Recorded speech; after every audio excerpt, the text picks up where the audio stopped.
I am back.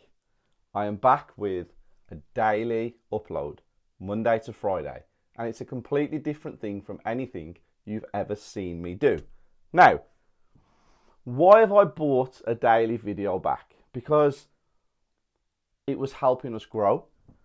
I was adding value, and I get asked every single time I go to a networking event, I do a masterclass, I do an education day, I do a seminar.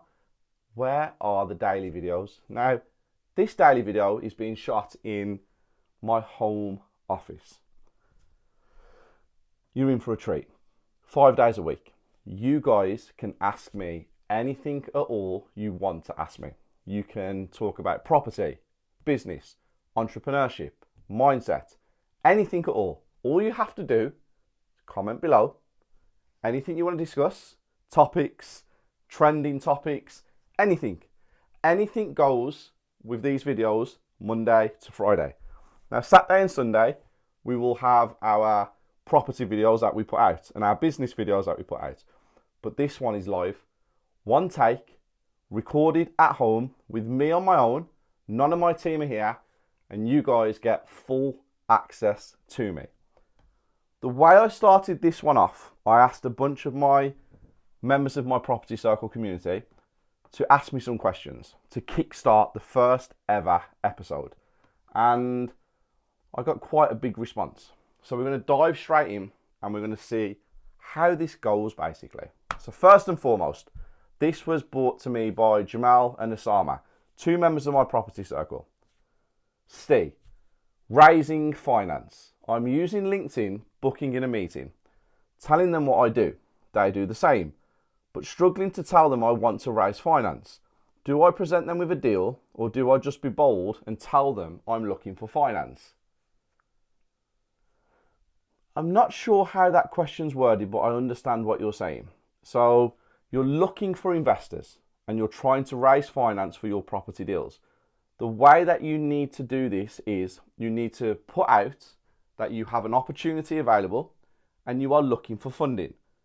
If you have funds available immediately, get in contact with me, because there's nothing worse than somebody contacting you with an offer and saying, in 3 months I'm ready, 6 months I'm ready, 9 months I'm ready. You want people who are ready immediately and ready to go. When you find these investors, you want to ask them to send proof of funds, ID, and then you can have a conversation. But you have to have the opportunity pack ready. You have to have whatever you've got available to move forwards. Now, if you're just looking for investors before you find the deal, then it's the same principle and the same process. But you want to have a Zoom first or a face-to-face meeting, get the questions out the way, hit up a bit of a relationship, and then move forwards. But you have to tell people that you're looking to raise finance, because if you don't tell people what you're doing, no one's ever going to be able to help you. Second question, struggling for comparables as not much is sold. Should I contact an estate agent and how many? Comparables is the key to breaking down a deal, whether it's for you, whether you're a deal sourcer looking for an investor. If you can't find comparables that are in 2 streets from the property, same road or 2 streets away, you need to speak to valuation officers at estate agents. You probably need to speak to 4 or 5 of them, get an average, and that's where you're at. You don't want to speak to the estate agent. You want to speak to the valuation officer because they have more expertise, I think is the word I'm looking for. So if you can't find comparables on land reg, as in sold prices, speak to the valuation officers. Next up, I'm based in the Midlands, new to the property game and trying to build my cash pot. What sort of GDV should I be looking for, as I don't want to struggle holding the property when it's on the market? Okay, let me do a little example. This will be a good one for that actually. So let's say you guys are potentially looking at your first flip, okay? And your first flip, you don't want to not be able to sell it. You want to be able to sell the property. So if you look at a GDV, end value of 230,000, you are in the right market for flipping properties, because you've got first time buyers and then you also have people who are downsizing due to the economy. Now these are absolutely flying when it comes to houses on the market right now. Little explanation. First time buyers are not really bothered about the interest rates, what are going on. People who are downsizing because of the economy and the way things are going, they just want to get out of the mortgage they're in and get into a new one and get their money back to a level playing field. If you look at prices from 250 to 300, they are just outside of the first time buyer's reach, okay? They are selling, but they're not selling fast. That's kind of like a 50-50. You're in the middle of the desert. You don't know if to go that way or that way. You're stuck. But they're selling, not fast. 300 to 500. That market is dead. Struggling. Dead. No houses are really shifting at that price. You get the odd one that trickles through, but with interest rates, labour coming in, everybody's standstill, everybody's sitting on their hands, they're not really moving. 500 to 2 mil. Rich people want a bargain, and they know the climate that we are in right now. So they are stale. Definitely stale. And then anything above that, well, rich people can spend wherever they want to spend. So they're selling, but can you do that with your first flip? Not many people have that kind of capital and actually have that experience in order to do something like that. So if you're looking at your first flip and you want to be safe, try and keep the GDV end value at 230 or below. That's my opinion. That's what I think. Next up, let me find out who this is. Nathan. Steve, how do you pick staff members, and what is the best way to tell if someone in an interview is going to be any good? Someone in an interview is going to be any good. Okay, I have interviewed a lot of people, and we have had a lot of staff members that have worked for us over the past 7 years. You can't tell anything from an interview. You can have a piece of paper with grades, previous experience, and as many references as you want. In an interview, no one ever says, I'm not good at this. I'm not good at that. I don't know how to do this. You never, ever show any negatives in an interview. All of us, we've never done it. We always talk about how good we are at what we can do. And if we get asked something that we're not sure of, we go, we're a quick learner. We can pick it up. That's how it works. So interviews to me are gut feelings. It's, what do you think about this person? Do you get a good vibe off them? Do you think they'll be any good to the business? And let's give it a go. But something that I was taught, hire quick, fire faster. That's what I was taught. Not hire fast, fire faster. Hire quick, fire faster. Because you never ever know what someone's going to be capable of until they're in the situation. And some people will disagree with that, and some people will go, no, Steve, that's not true. That is not true whatsoever. I'm telling you from experience. I've had people come into interviews with me who I thought was going to change the world, never mind my business. And then 2 weeks later, I'm like, is that the same person that was in the meeting and the interview with me that's sitting in my office today? Hell no. No chance whatsoever. So trying to find someone through an interview is very, very difficult. If you're in the corporate structure and all they need to do is a simple job, well, if they've done it for a very long time, you'd expect them to be able to do it. But if you're in a smaller business that needs creativeness, innovation, people need to lend a hand in different areas, you're never going to know until somebody comes in. Not good. But hey ho, that is why people move around as much as they do. Next question from Jay. Company structures. CEO at the top, Steve. How does it work underneath? Can you give me a basic understanding of it? Yeah, let's try this. Let's see. So, if you are the CEO, you are at the top of the tree. You are the head honcho, you are the boss, you are the numero uno. That's your title. Your job as CEO is to grow a company. So when you start making some money, depending on whether you're a product base or a service base, and a product is a physical product like laptop cases, or you are a service as in an education, or you're passing knowledge or mentoring or coaching, you might need a personal assistant to handle your diary or handle your meetings and put things together. So this one here is more service based immediately. If you're product based, your first port of call might be an operations manager, someone that can put some systems and some procedures in place. Also, as you get a little bit bigger, on this side, you might need a chief operating officer. And whilst all this is growing, the one thing you've got to keep remembering, you can only do this when the business starts making some money. That's the only time you can actually do this. Then, as it grows, so if this is product based,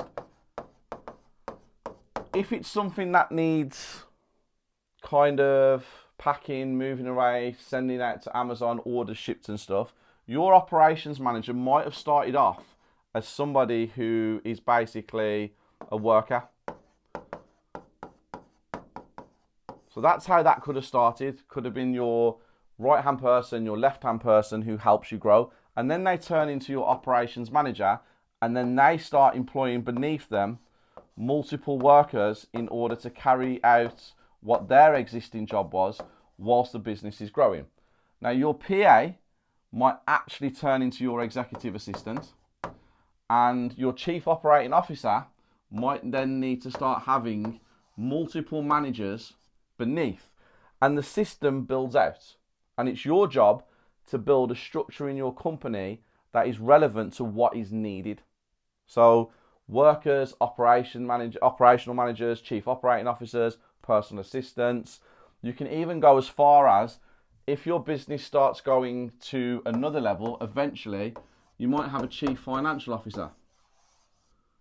And every one of these people on here might have a team underneath them.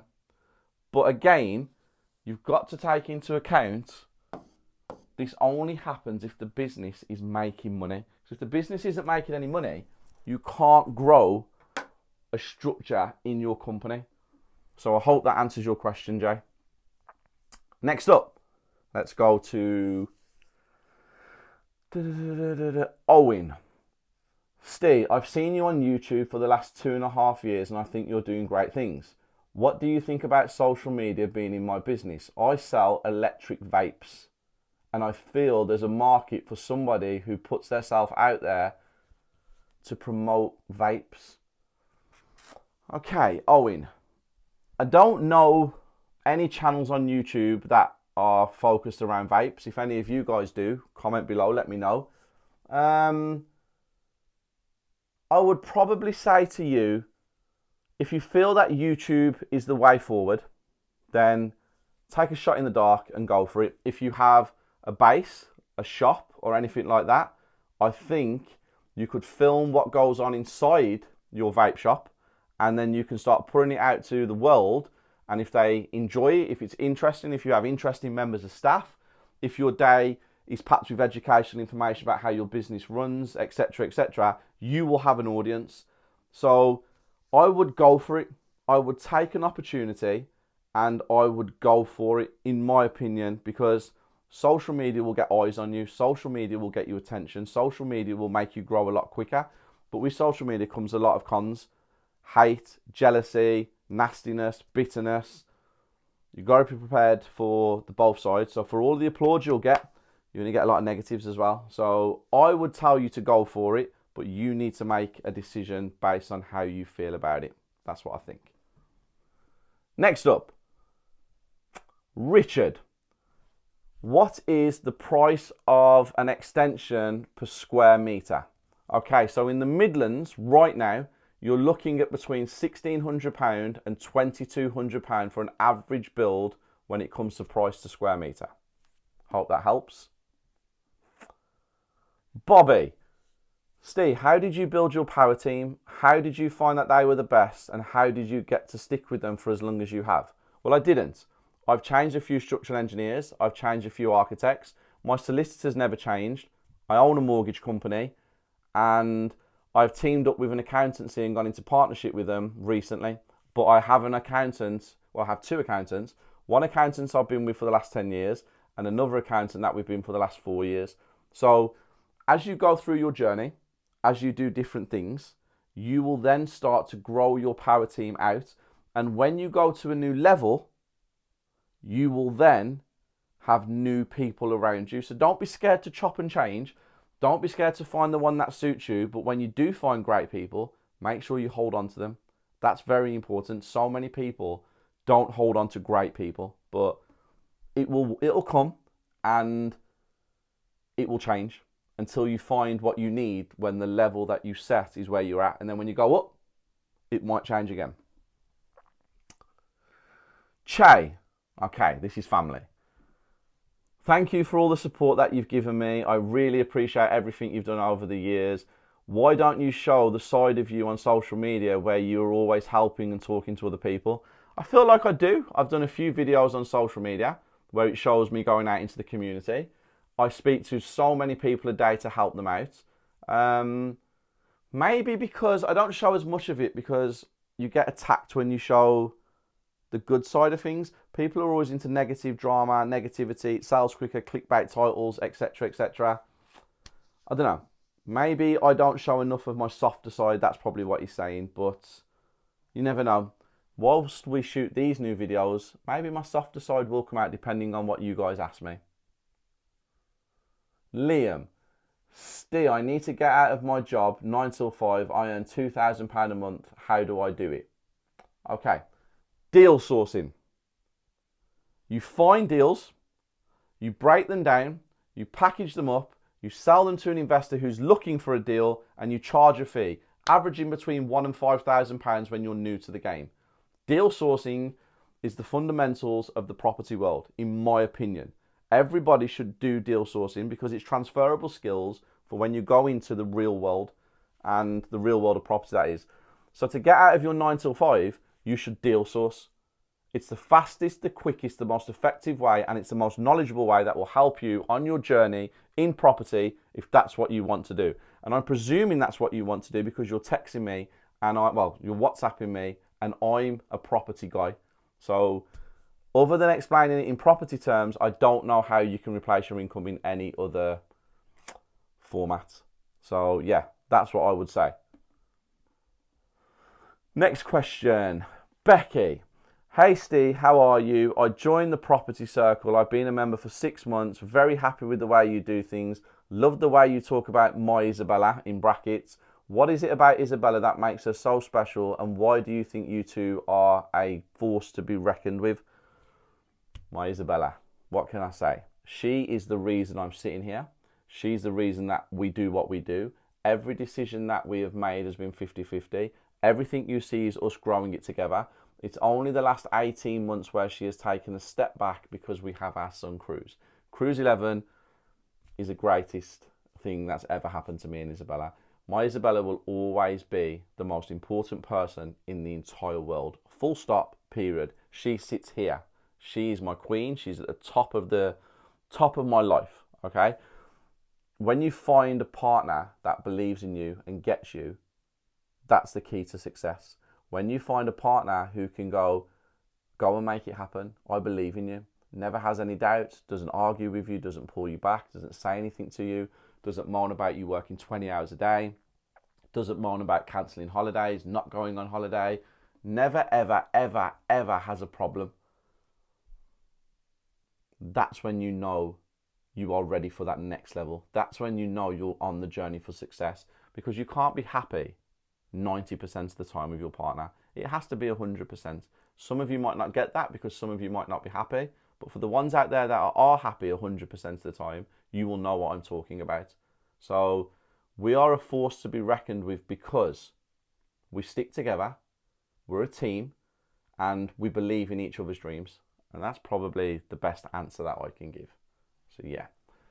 Right, I'm going to end this first ever video now because I want the new questions to come from YouTube. I want you guys to comment below anything you want to know about property, business, mindset, entrepreneurship. I will answer it to the best of my ability. We can talk about the latest trending topics. You can ask me my opinion on certain things that are going on in the world or certain people. You can ask me anything below and we will make this a regular thing. This is like the genius bar of the property and the business world. You can speak to me. If I know the answer, I will answer it. If I don't know the answer, I have Google and I'll try and help you guys out with the correct information. We have the screen to break down deals. We have the screen to explain things. This is going to be huge. You watch how fast this channel grows with me doing this Monday to Friday. I will not miss a day. It will be released at 10 a.m. every single day. And you guys are the ones that get to ask all the questions and I will answer them to the best of my ability. So thank you for tuning in for the first ever episode. And I will see you guys tomorrow at 10 a.m. And anybody that asks me a question on YouTube, I will give you a shout out. So please leave your name. And I'm excited about this.